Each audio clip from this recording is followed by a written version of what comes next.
How is ransomware getting into your network? Is the path direct, like via email, or does it take a more circuitous route? You're listening to Defense in Depth. Welcome to Defense in Depth. My name is David Spark. I am the producer of the CISO series, and joining me for this very episode is the one and only Steve Zalewski. Steve, could we hear the sound of your voice at this point? Good morning, David. Hopefully you'll be singing more later in the show. Our sponsor for today's episode is Proofpoint, and Proofpoint has been a phenomenal sponsor of the CISO series, so thank you so much, Proofpoint, for sponsoring. And not only that, they brought our topic and our guests for today's episode. That in just a moment. But first, let's talk about the topic. Steve, you asked the community a question about how they thought ransomware was getting into their network and if they had the right defenses to thwart it. Set us up on this conversation. Sure, David. So ransomware has been in the news a ton. Too much, I will say. Too much, right? And almost to the point where people are tired of hearing about it, right? It's almost like it's a dead topic because they're just tired of it. Proofpoint posted some research on the recent ransomware attacks that I thought was worthy of conversation. But I took a step back and I thought, how are the practitioners as a whole thinking about ransomware, right? How is it getting in? And so the idea for me was to pose a very simple question that said, it continues to come in. How is it coming in? Just to get a kind of pulse on all of my peers to see what's happening. And so that was the setup for this episode. And what I think was interesting per the comments was how people believed it was getting in and how it was actually getting in to very, very different things. And that's what's going to be super enlightening in this conversation. And to help us with that, and who has a lot of insight on this topic, is our sponsor guest, Ryan Kallenberg, who's the EVP of Cybersecurity Strategy for Proofpoint. Ryan, thank you so much for joining us. Great to be here, David. What's going on? Dalton Roth of IronNet Cybersecurity said, Proofpoint's findings suggest that ransomware is rarely distributed via email, but the access received from phishing campaigns is then sold to ransomware affiliates. And Jonathan Waldrop of Insight Global said, phishing might be the easiest way to gain a foothold into the environment and then use that identity to pivot. It comes down to semantics and the overall timeline. So I kind of like Jonathan's comment about it comes down to semantics and the overall timeline, because it seems, even though the sort of direct phishing, like you fish, you click ransomware, ta-da, now you're nailed, that happens less. But there is sort of a moment of phishing that sort of begins the process, usually, Steve, or not? Or what did you see, Steve? And we'll definitely want Ryan's take on this. Yes. So, and this is what I spoke to when I set up the question. I was expecting a lot of variability in the response, people to be looking at the Proofpoint analysis, offering perspectives around RDP. And what you heard, I think, was a limited set of responses that were all pretty much the same, which was, look, we're tired of ransomware. We're tired of talking about it. I think for the most part, ransomware requires detonation on an endpoint, okay? So you've either got to have credentials to enable the detonation, or you got to come through living off the land and leverage some vulnerability that gets you in to elevated access to then detonate a piece of malicious malware. Comes down to those two things. And a lot of the comments get back to, generally, it's not living off the land that's the majority of the problem still. It's people are compromising credentials either because they're weak or of a phishing campaign, and then they're finding a weak point to do the first detonation, and then game on. Ryan, I take it to you. Is this an issue of semantics? And you sort of defined the line of what a straight phishing hack is versus a non-straight phishing hack. What is the issue regarding semantics, and is it a critical issue that we need to address? Well, I think we should certainly be operating off the same terms, right? So semantics do matter here. And ultimately, you do have a ransomware ecosystem that is largely divided between the initial access. We even have threat actors that we call initial access brokers now, and what people do after the point at which that access has been gained, to Steve's point earlier. And really, there's three key things that initial access brokers rely on. And yes, email phishing is one of them. That doesn't necessarily mean phishing for credentials. It could mean dropping very modular malware that now largely goes by the name downloader. In the past, many of these same malware families were in fact called banking Trojans because that's what they used to be. And updating the code base is certainly easier than creating malware from scratch for most of these groups.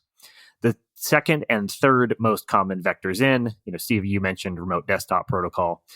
Some credential that gives you easy access either into the full network, like a VPN that doesn't have multi-factor authentication turned on, or of course, remote desktop protocol, which is still how most very small organizations get ransomware.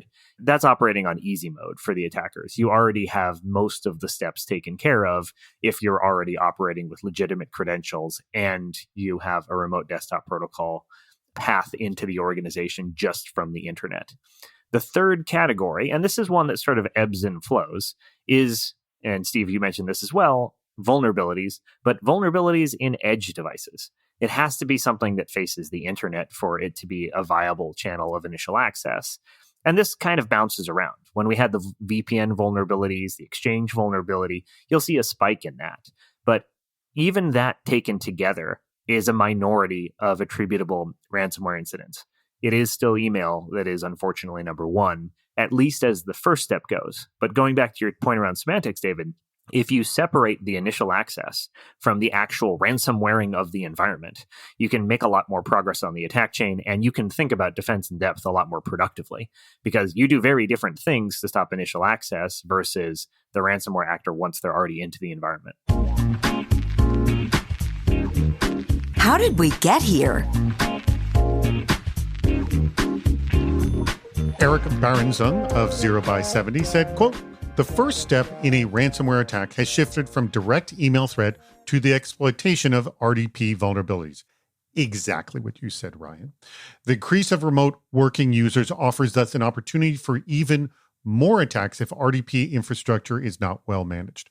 So let's get to that last comment that Eric said is, look, if we've got so much remote access happening right now, and as Ryan said, getting legitimate credentials is easy mode for an attacker there, what are we failing at then in terms of protecting ourselves better from ransomware? Steve. Grr. I read this and I just get frustrated. It was like, if only COVID didn't happen, right? If only we could stay with the infrastructures we had that were tried and true, and we didn't have to redesign much of our remote access as a result of everybody working from home. So if we could have just left well enough alone, that's why I get frustrated, which was a lot of the RDP risks now are the fact that we had to pivot from what we knew and go to zero trust and go to, like Ryan talked about, our endpoints are everywhere. And so therefore RDP access is not just traditional get control of my admin password to be able to remote in, so much as now what I'm having to do is rethink some of the security patterns to be able to allow my remote workforce in. And I'm moving faster than my capabilities to secure allow. And so again, people aren't doing dumb things. It's just we've had to move much faster than the security team. Just to keep business running. Just to keep business running. And so even as I look at this and I talk here, you're realizing the RDP, remote desktop, is the old way of admins coming in, right, or your support desk. But more and more companies are having to use RDP as opposed to virtual desktops or VPNs, right? They're being creative in the need to meet the business and not using the best security controls. And Ryan, is it as simple as that? It's just the fact that COVID came along and the amount of remote access has just exploded exponentially and just offered, as you said, more easy modes for the ransomware attackers? I think to some extent that's true. And it was an acceleration of an existing trend. But when you think about RDP in context, this is not new in terms of its use in ransomware. It's actually dominated how small and medium-sized businesses got ransomware for years now, with the exception of 2016, which was the great tidal wave of ransomware as a phishing payload, which some of us had the displeasure of living through. But moving on to kind of where we find ourselves today, it's an inversion of the classic paradigm where we normally say, oh, phishing or email attacks are the easiest way into most organizations. If you're leaving 3389 open to the outside world and it's protected by just a password, that's easier. It really is. And the one thing about ransomware that is fascinating is that it is equal opportunity. Every organization has ransomware in their threat model, no matter what you do, because everyone can be extorted to some extent. And that means that basically RDP and single factor VPN credentials, as well as obviously exploitable edge devices where there's public exploit code, we know it's happening in the wild. That's actually easier than the traditional attacker path of, I'm going to pick out somebody who I think can enable macros on a spreadsheet and drop malware that way, live off the land, escalate privileges, and do something that is in fact a more complex attack chain. But yes, COVID accelerated it, and it meant that, to Steve's point, some people made changes to how remote access and remote management happened without actually revisiting the security controls, which unfortunately some are paying for right now. And I will take on this too, which was, and for everybody that allows their users to have administrative access to their endpoint, shame on you that you still have that policy in place. Because if you didn't allow admin access, at least all the normal users wouldn't be held liable to the weak passwords as we're trying to protect the company. Ryan, though, point out one other issue that I want to highlight, and it's talked about in this report, is that these sort of stolen credentials are really held by organizations that then sell them to others to do the ransomware attacks. Usually the person, and correct me if I'm wrong here, the one actually administering the ransomware is not the person who did, or the organization that did the initial break-in. Yes? I think that's largely true. There are some what you'd call vertically integrated threat actors that are capable of doing the entire chain. But one of the things that we actually put out in the recent research is a fairly detailed analysis of 10 different groups that all function as those initial access brokers. And I would introduce one nuance. Sometimes they are selling just RDP credentials, log in, your administrator, go nuts. And they're trying to figure out how to monetize that pretty directly. Sometimes they're not selling credentials. Sometimes they're selling, I have a downloader that is on a machine inside this environment. The machine is domain joined. This is the domain. I have gathered some information about what that domain looks like and what the machine is that I have access to. Now I need to turn it over to somebody who has classic red team type skills, who knows how to dump creds, who knows how to escalate privilege, who knows how to get all the way to domain admin, where you can actually engage your preferred ransomware as a service operator and ransomware the whole environment. So there is the malware side of this as well. And those threat actors, they're really the same guys that we saw for years dropping banking Trojans, because they're not really attached to anything in particular.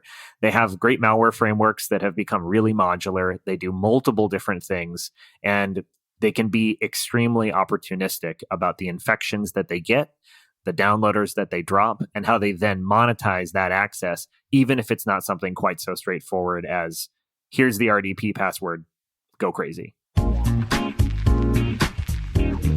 What aspects haven't been considered? Delonte Wellington of AppGate said, if your network assets are invisible for ransomware to spread to, and access to that invisible network is based on a dynamic situational understanding of that, quote, user prior to connectivity being delivered, how does it get into your network? So I'm interested in what our thoughts are on this sort of building an invisible network that Delonte throws out. And then Emmanuel Gutierrez of Fidelis Cybersecurity said, quote, I agree that one key metric has to be dwell time. What used to be months inside the network/environment has now turned to days. Attackers are being more efficient. And I think that speaks to your comment, Ryan, about someone saying, hey, I have a downloader in this system. Like, well, I don't need to do the recognizance here. It's been done for me. I just need to do the damage. So actually, I'll start with you. What's your take on Delonte's and Emmanuel's comment about an invisible network and the speed of dwell time now? So it's very hard to be invisible if you have Active Directory. I think that is the core point that I would make here. And very few organizations have managed to move on from Active Directory. In my mind, some of the most interesting ransomware incidents lately have actually started with AD Azure account compromises, which then get leveraged into access in the on-prem AD, which is where the attacker ultimately wants to go if you're going to ransomware as much of an environment as possible. So yeah, it would actually be helpful if your network were invisible to the outside world from the perspective of, just simply not being on the IPv4 internet. That would save you from some of those edge device vulnerabilities that we've seen too much of, especially in things like VPN devices. However, the computers on your network in the traditional sense are not invisible to each other if you have Active Directory. They are not. There's just not a way to do that. If you've moved past Active Directory and you've moved toward a more beyond corp zero trusty world, congratulations, because that would actually help be a meaningful mitigating factor in ransomware not being able to spread from an initial compromised endpoint or set of credentials to the broader network. But unfortunately, almost everybody's got AD and they can't rip it out overnight. I would actually add that Emmanuel's point is an interesting one, but unfortunately, I would say his metrics are off by a decimal point or two. We have seen downloader to Cobalt Strike in 12 minutes in some cases, when it is on a sufficiently interesting compromised device. And so this is not a different attack path or attack chain than we've seen for years. We've just seen it in the past from red teams and APT actors. And now going from initial downloader, fingerprint the machine, drop a Cobalt Strike beacon, and move on from there, that's become an extremely quick process if you're a juicy enough target. And there is certainly some planning that goes on for these initial access brokers that means that, invisible networks or dwell time are things that we simply have to recalibrate in light of their tactics. All right. Taking off of what Ryan just said, how far are we from, quote, invisible network, Steve?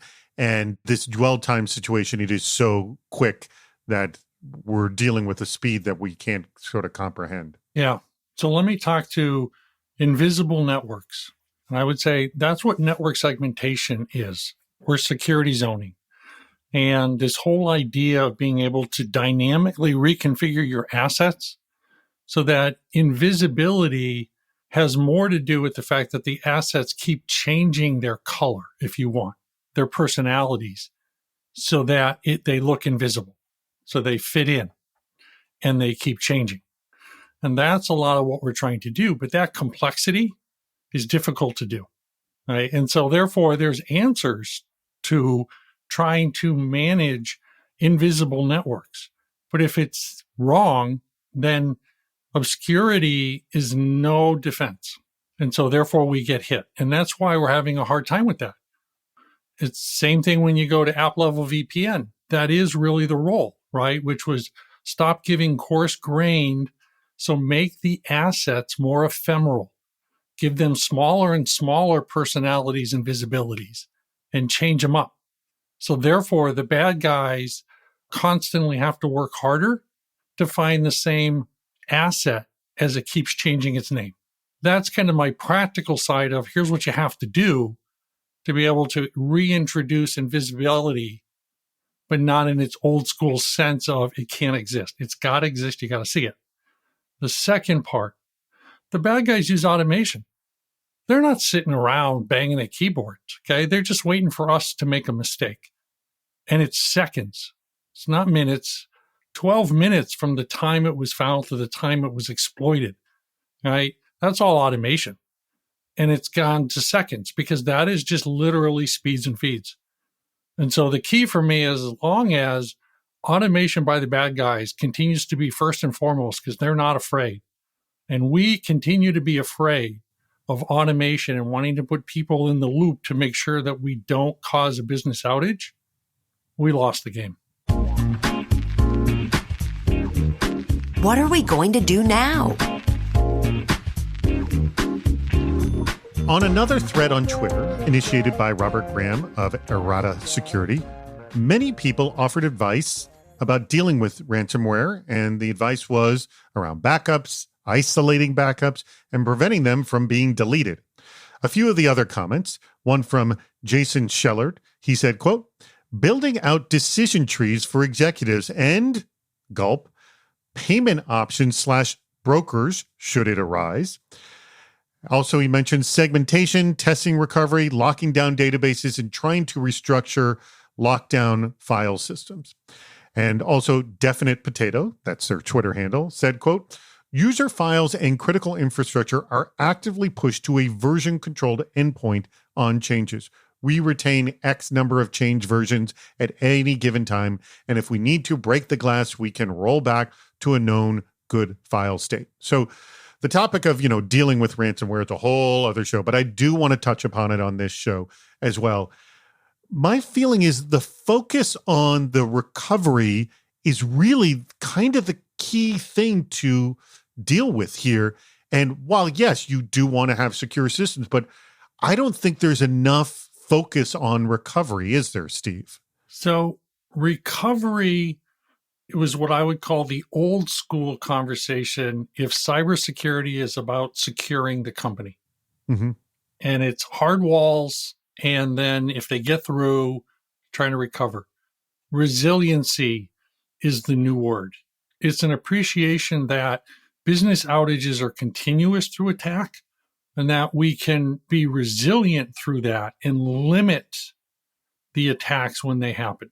So it's giving up on the solid wall, defense in depth, resiliency, and knowing how we can use our own speeds to confuse the enemy. And so when I look at this and think about it, right, and ransomware and what do? Everybody's tired of it, but it gets back to what are we doing to make it harder for the bad guys to do damage to our companies when it's inevitable that they will? Ryan, I throw this to you. It's not recovery, it's resiliency. Do you agree? I particularly agree with the last comment that Steve made. It is about making the attacker's job harder. And right now, we've had way too many incidents where the attacker's job was not very hard. And ultimately, you do look at the numbers here, and you do look at prevention as what everybody, including CISA, is recommending most organizations focus on. The cybersecurity haves, the 1%, can absolutely go down the path of microsegmentation and zero trust and actually doing very elaborate things with backup that would prevent an attacker, even with a very high level of privilege, from deleting the backups. But that's not on the table for the vast majority of the organizations like school districts and hospitals that we see getting ransomware pretty constantly.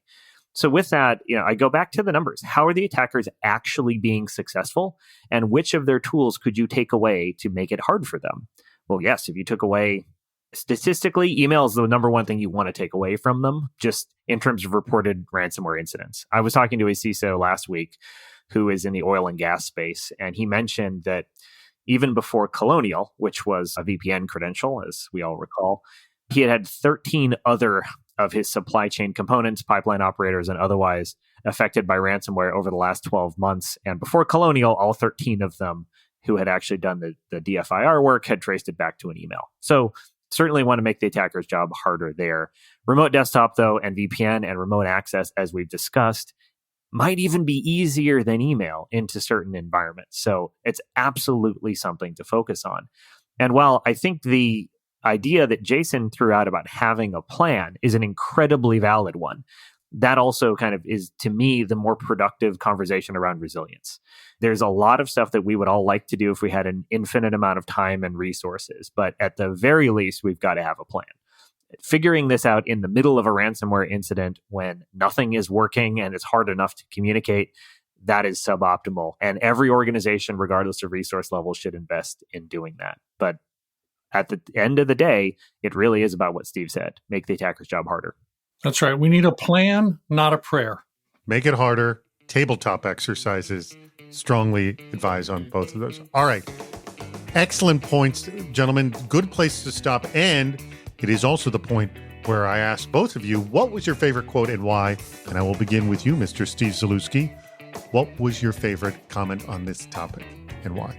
I like Dalton Roth from IronNet Security. I'm going to go with him.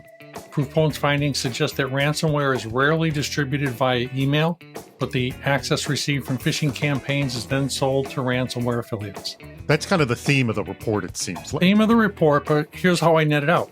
Passwords are still the weakest link. If I get your password, then I can do more attacking, right? And so we're back to what's the weakest link in all of this? RDP access, right? Again, passwords. So they're using different ways of realizing that passwords are still the weakest link. So we got to continue to tighten that up. MFA is a good first step. Ryan, your favorite quote and why? I'm going to go with Jonathan Waldrop. Phishing might be the easiest way to gain a foothold into the environment and then use that identity to pivot. It comes down to semantics, which we talked about, and the overall timeline. Oddly enough, though, we are in a world in which phishing, though, means a couple different things. So the focus on credential is absolutely spot on and critical. We should MFA all of the things, especially the things that face the internet. But we should also not forget about downloaders. I'll just give you our own data. We stopped over 50 million malicious downloaders over the last 12 months targeted at our customers. That is a small fraction of the total being sent to organizations around the world. And malware has developed the ability to steal credentials, and downloaders are wonderfully modular things. So ultimately making those more challenging to get into the environment, per the point that Jonathan makes, is a really, really valuable thing to focus on. Excellent point. And now to the final point of our show. I want to thank you very much, Ryan, and I want to thank you, Steve, and I want to thank our sponsor, your company, Ryan, Proofpoint, for sponsoring this very episode. I'm going to let you have the very last word, Ryan, but first, Steve, any last thoughts on this topic and our guest? I would say everybody is sick of talking about this topic. So why? So we brought it up again? Is that what you're saying? So we brought it up again. Absolutely. The beatings will continue until morale improves. There you go. Anyways, Ryan, please make a plug for Proofpoint. Any offers that you have for our audience? We always ask if you're hiring as well, so let us know any and all. Absolutely. So when it comes to ransomware, we might be sick of talking about it, but we're much more sick of dealing with it. So ultimately, I do recommend that everybody just do the basics. If you do email hygiene, get RDP, 3389, go look at that port. A VPN access and edge device vulnerabilities under control, everything will be better in your world. If you want a free view into what all those downloaders look like targeting your users, we're obviously always happy to deliver that for any organization of any size. And David, we are hiring quite a lot, actually. And there are roles all over the organization, from threat research to my own team, which has the resident CISO organization, for those of you who are CISOs or recovering CISOs. Proofpoint.com is your one-stop shop for all that info. And to get that free scan, contact proofpoint.com or some other avenue. How to do that? There's a free trial form right there on the website. Perfect. Excellent. All right. Well, thank you very much, Ryan. Thank you very much, Steve. Thank you again to Proofpoint. We greatly appreciate it. And thank you to our audience as well. As I always say it, thank you so much for contributing and listening to Defense in Depth. We've reached the end of Defense in Depth. Make sure to subscribe so you don't miss yet another hot topic in cybersecurity. This show thrives on your contributions. Please write a review, leave a comment on LinkedIn or on our site, CISOseries.com, where you'll also see plenty of ways to participate, including recording a question or a comment for the show. If you're interested in sponsoring the podcast, contact David Spark directly at david@CISOseries.com. Thank you for listening to Defense in Depth.